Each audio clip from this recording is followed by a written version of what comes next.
single day, I'm gonna make something great. That's my way. Every single day, I'm gonna make something great. That's my way.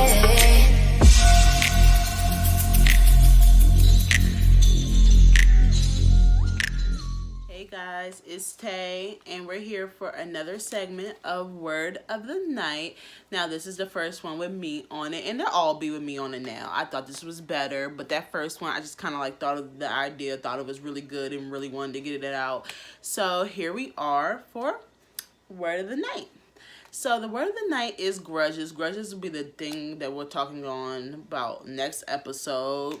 It'll be the whole episode, grudges. So why do we hold them? Why are they so important to us? And how they affect us mentally and physically. So to define grudges is basically a persistent feeling of ill will towards something or someone, or resentment. Basically, synonyms for it would be hatred. What's another good one? Ooh, I like that one. Bitterness. Yeah, a lot of people hold grudges, and a lot of things. If I am not, really mad at them for one thing, maybe I'm just not holding a grudge toward them. And it's like, no. But look at the synonyms. You're bitter, or you're showing hatred toward this person. Like, it's kind of like, why do we do it? And good examples of it, so you can just be thinking, are like, let's say, here's a good example that everyone can relate to. This is the one of the fridge, leaving your food in the fridge, and you've been thinking about it all day. You was at work, you were at school, stomach's growling, and you like, but they get home with this food, and then you get in there and it's gone, and you like, oh, you don't talk to that person for so long, grudge. Or let's talk about time you and your cousin or whoever it is, family members are a lot more like presentable in this situation, but you get into it and they're kind of like, have a falling out with that person, and then you don't talk to them for like 6 months to a year, 2 years, and it's kind of like, that's what grudges are. We are holding these pains and these feelings and all these emotions toward that person, and holding it against the person, and we don't talk to them, and we really mess up what could have been maybe like a great relationship between you and the person for many years, because you're so stuck on what they did. But one thing we all have to understand is that we're all humans, we're all making mistakes, we're all learning from them, and we're all having our own little walks of life and learning. So we all have to give each other that second chance. We want to give each other that second chance, or we have to be willing to kind of move on from the person.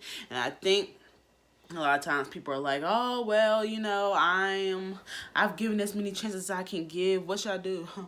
Maybe you should just go, sis.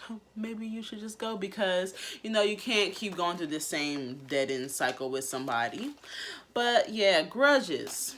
I know, me, myself, and I, example again, I am very big on them. I actually more recently have been getting better, but I know in the past, grudges have been very big for me, holding on to them, just really holding on to that pain, because I really feel like most of the time I'm genuinely like a really good person, and I'm very sweet. So when I get wronged, I'm very irritated by that, because I'm like, what I do to you?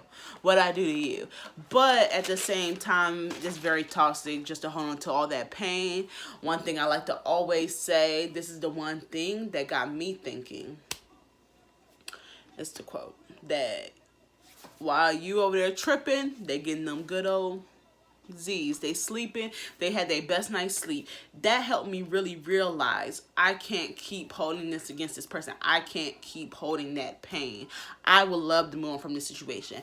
I need more space for other things. I need to let this pain go. So that's what we'll be discussing in next episode. Oh, almost gave it away when it's coming out. I'm not telling you. Stay tuned for more, and this was Word of the Night. Thank you for tuning in, guys. Until next time.